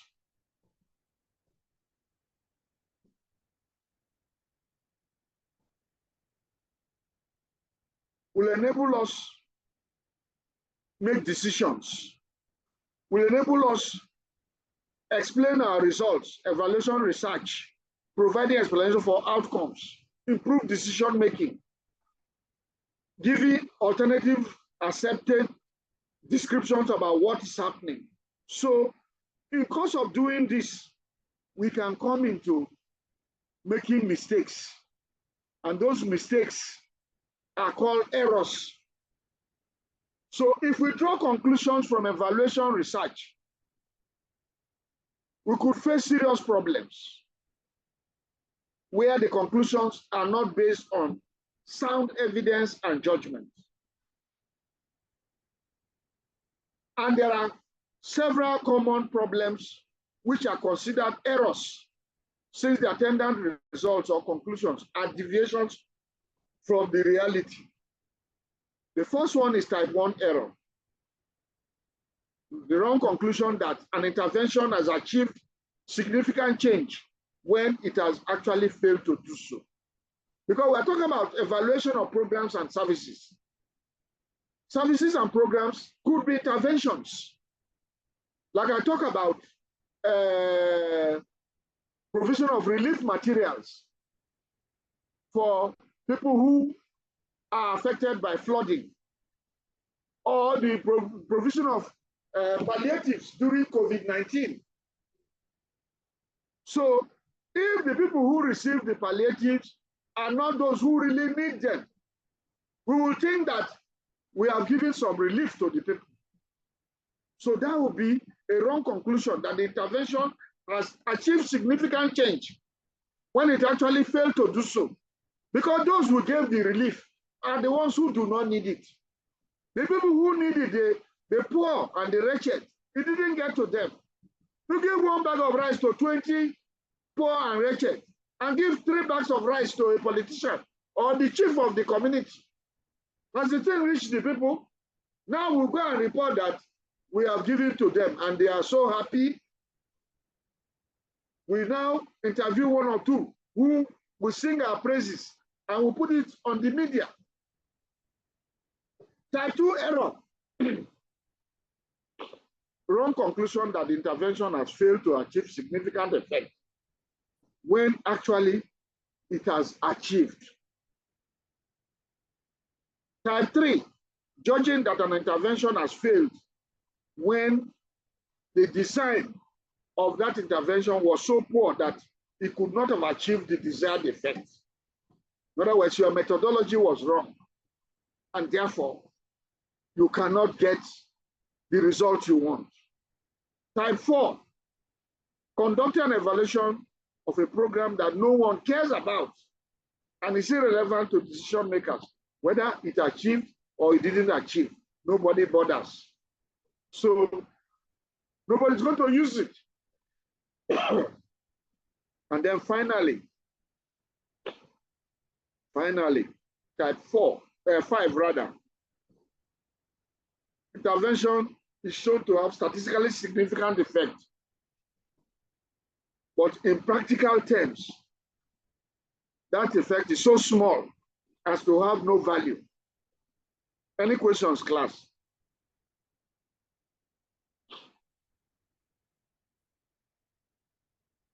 Any questions? No, Prof. So let us look at the process of evaluation. Evaluation has different steps. The first step is to determine what you want to evaluate. Let us look at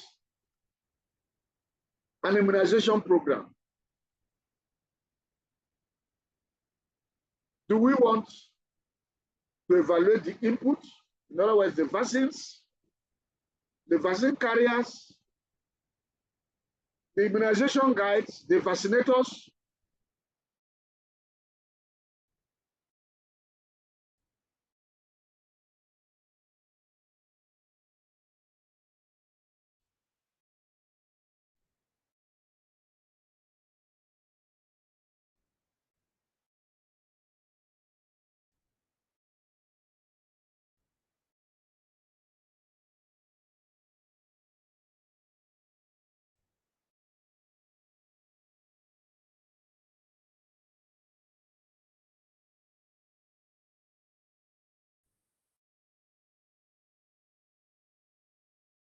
Input, output, outcome, impact, or summative evaluation. That's everything put together.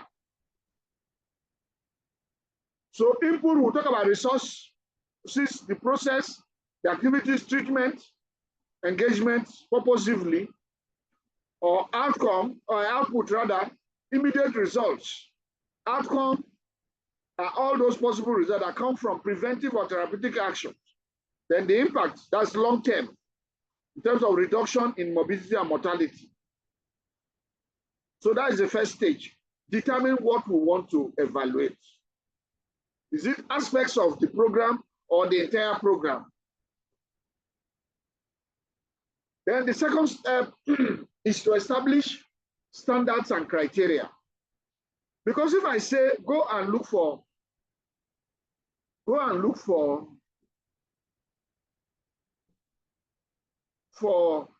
Amara Chukwu, who is the co-host, I have to give whoever I'm sending a picture of Amara Chukwu. A picture of Amara Chukwu, so that when he or she goes to the community, he will look at people's faces and compare with the picture. That is what we mean by establishing standards and criteria. They are natural prerequisites for any evaluation. The standards and criteria must be developed in accordance with the focus of evaluation. If we are evaluating structure for provision of healthcare services, then we look at the facilities, the equipment, the manpower. If we look at the process, we look at how many antenatal visits a woman has received before delivery, the expected number of blood films that are examined by laboratory scientists, or the number of prescriptions attended to by a pharmacist, or the number of ultrasound scans done on patients in a particular day in the radiology department. Then outcome criteria. Alteration in patient's health status. What proportion of the patients are cured? What proportion died? What proportion suffered disability or behavior resulting from health care interventions? What proportion of those patients who utilize the services in this facility are satisfied with the quality of care? And what proportion are dissatisfied? Those are outcome measures. So after determining what is to be evaluated, the next step is to establish standards and criteria. Those are the ones that will guide us in the evaluation process. The third one is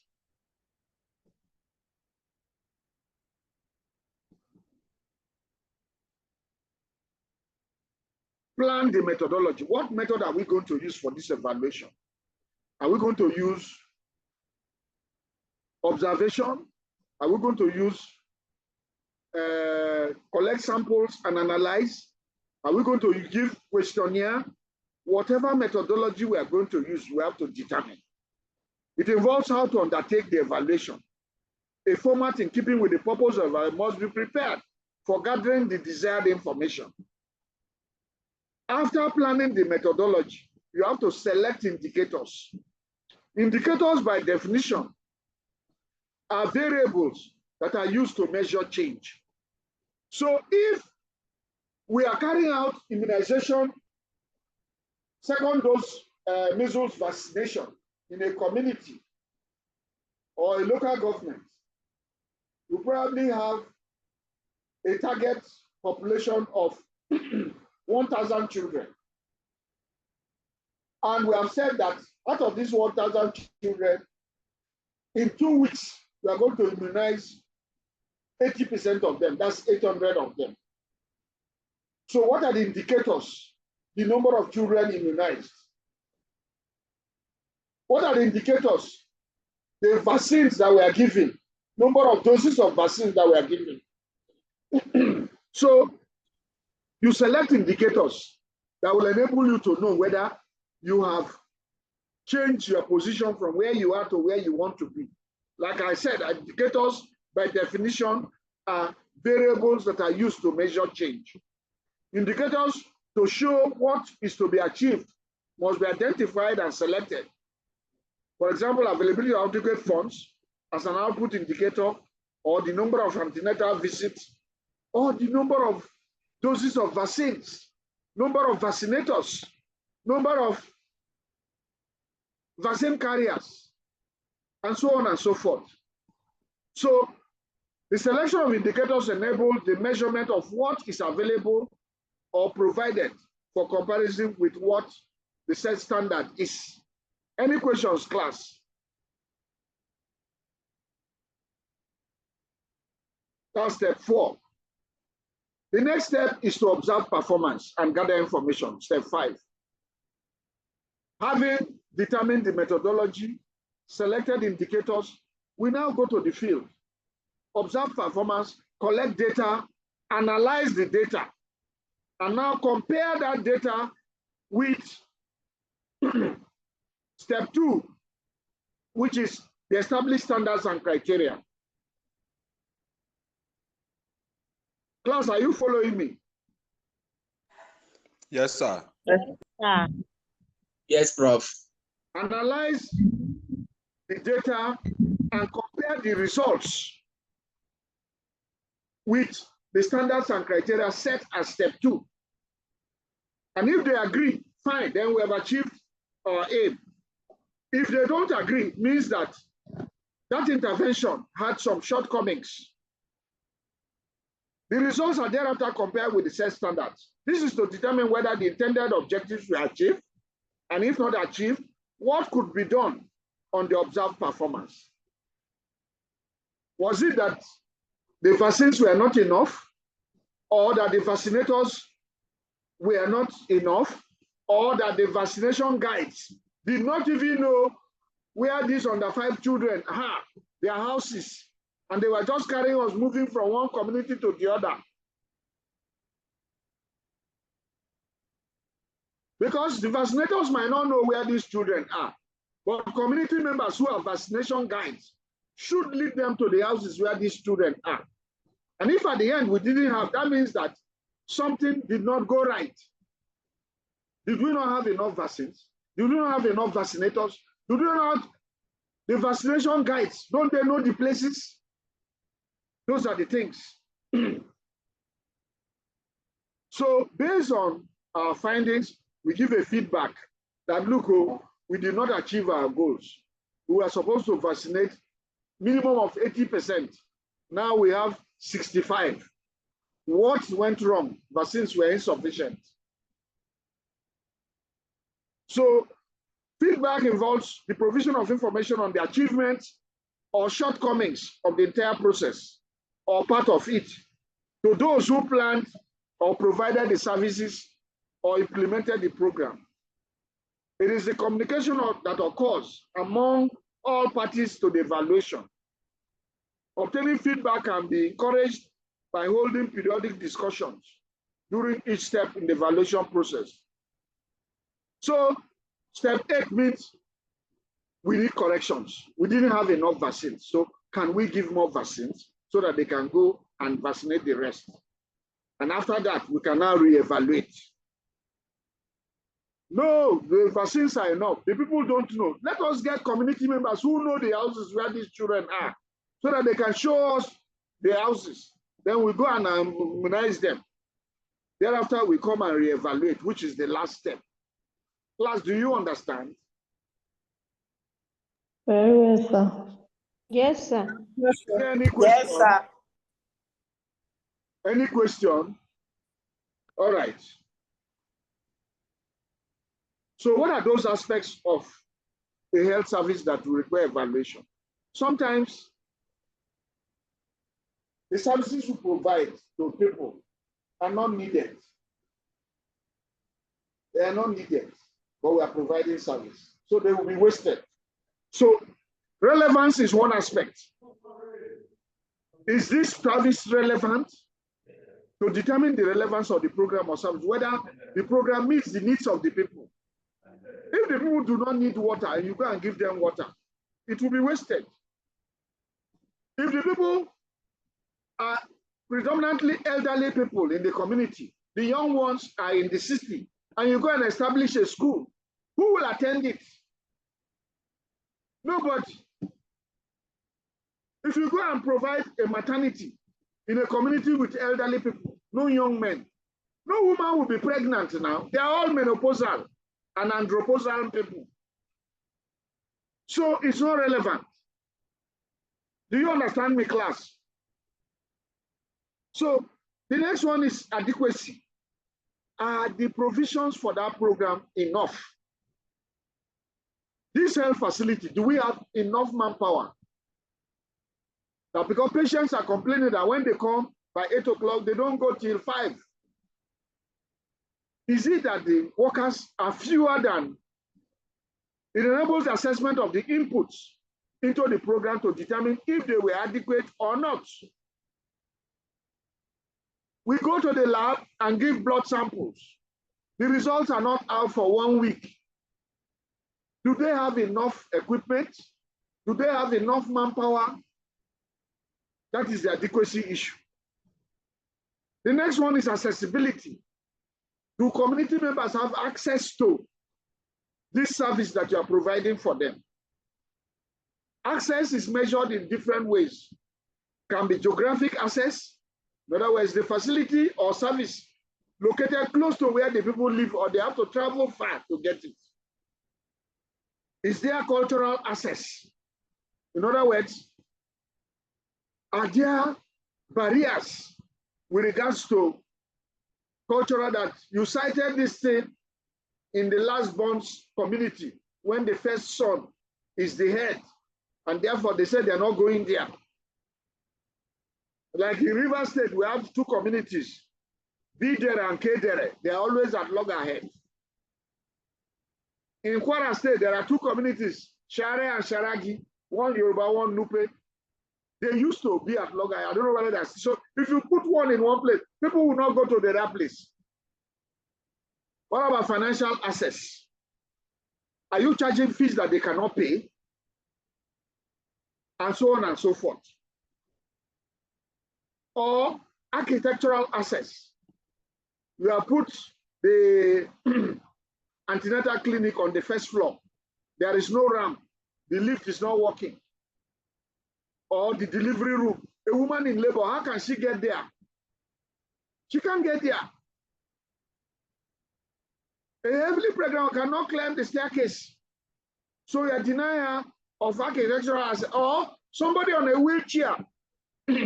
If there is no ramp, how will the person get into the facility?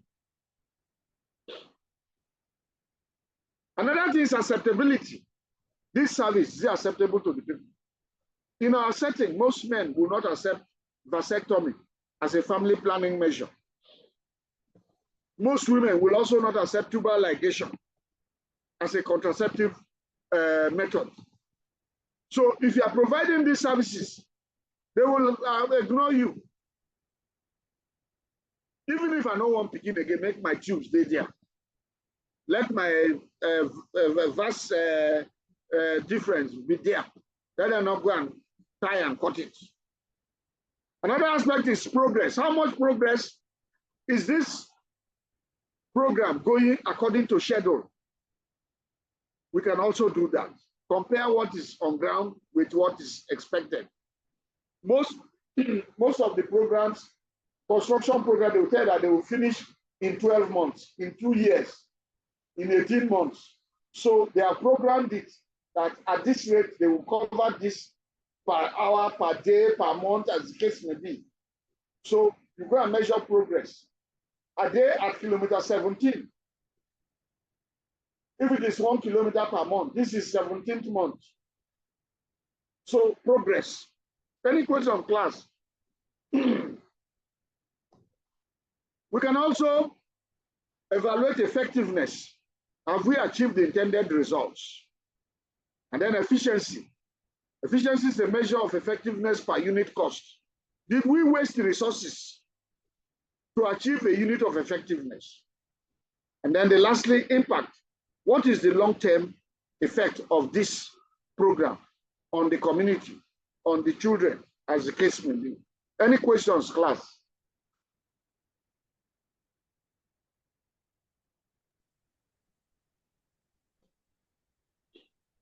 So let us look at conduct of evaluation. Evaluation could be done just like audit. We said along the line, we talked about audit. So audit is a financial term for evaluation. So in audit, they have internal and external auditors. So in the same way, we can also have internal and external evaluators. Internal evaluators are those who carried out the program and they're evaluating themselves to see whether they achieved the program goals. So the internal evaluator could be those program sponsors to conduct the evaluation. External evaluation, you hire somebody from outside who is not connected with the program, and it comes to give an impartial evaluation of what has been done to see whether what is done is in line with what is intended to be done. Any questions, class?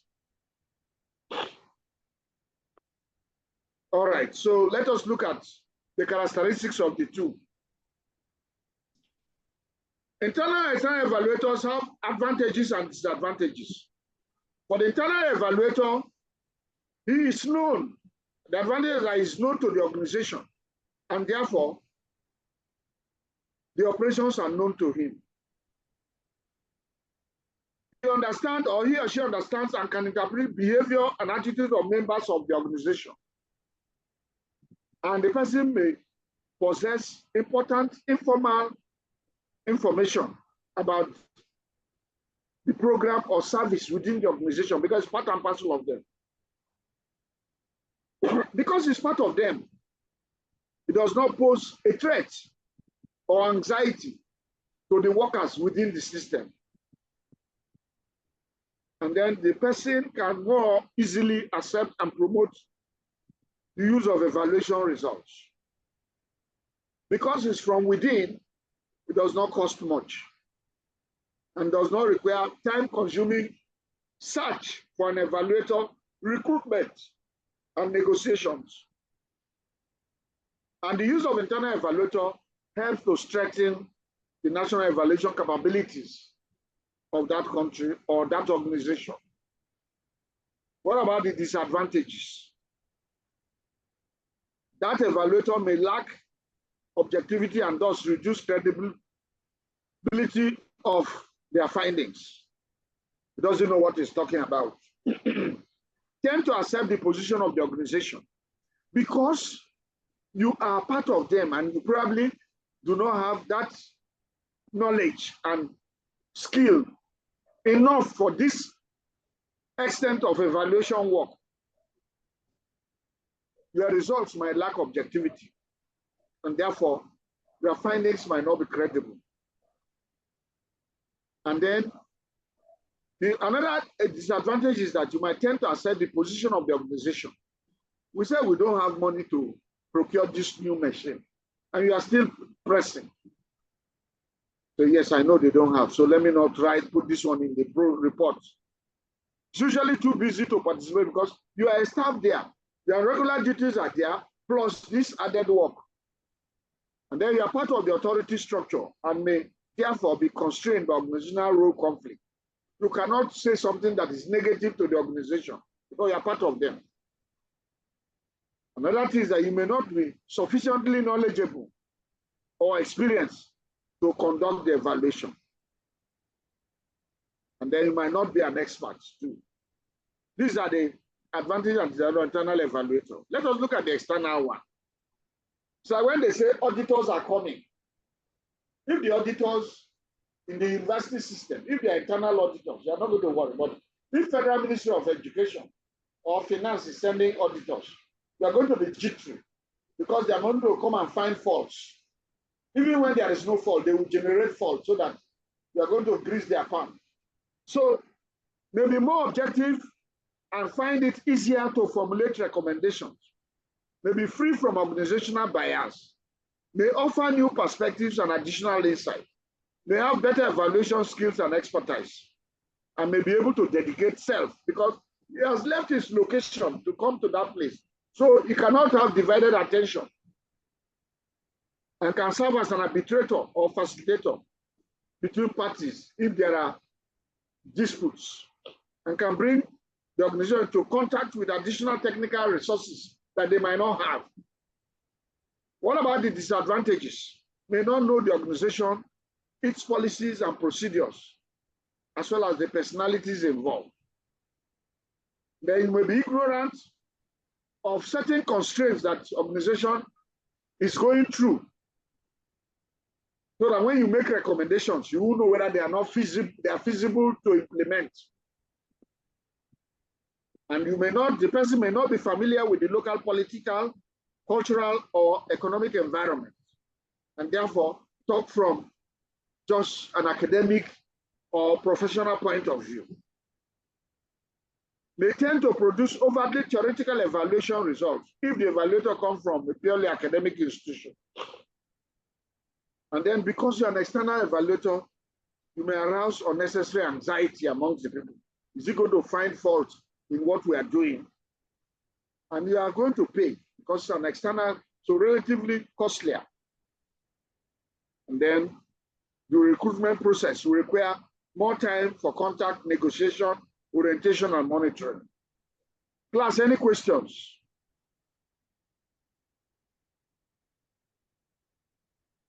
Hello? Hi. We're here. Hi. Yes, sir.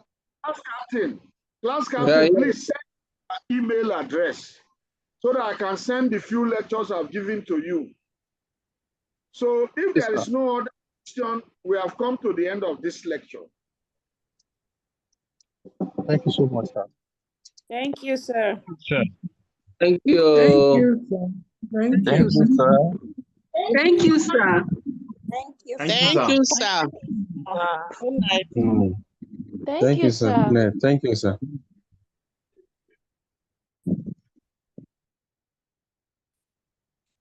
Thank you, sir. We appreciate it. You're welcome. Oh. The children who are part of the class are thanking me too. That's good. Oh. That's good. Oh. Yes, sir. Thank you, Prof. Good night. So have a good night. Good night, sir. I'll send the lecture notes to your class captain by email so that I will send them to you. All right, Yes, sir. sir. Thank Yes, you. sir. Thank you, Prof, sir. Like I said, we didn't have enough time to cover so many things, and therefore we cannot talk about them. So have a good night. The exam you are going to write will be MCQ because the class is large. Look at the class. Look at the class, 180 something people. A lot of them have gone out. So there's no way we're going to have 180 something people. Are you hearing me? Yes, sir. Yes, sir. Yes, sir. To be like CBT. To be like CBT. So you mark and the thing will, you write and the thing will mark. So that we just have the results. All right. Okay, have a sir. good night. All right. Good night. Good night, Prof.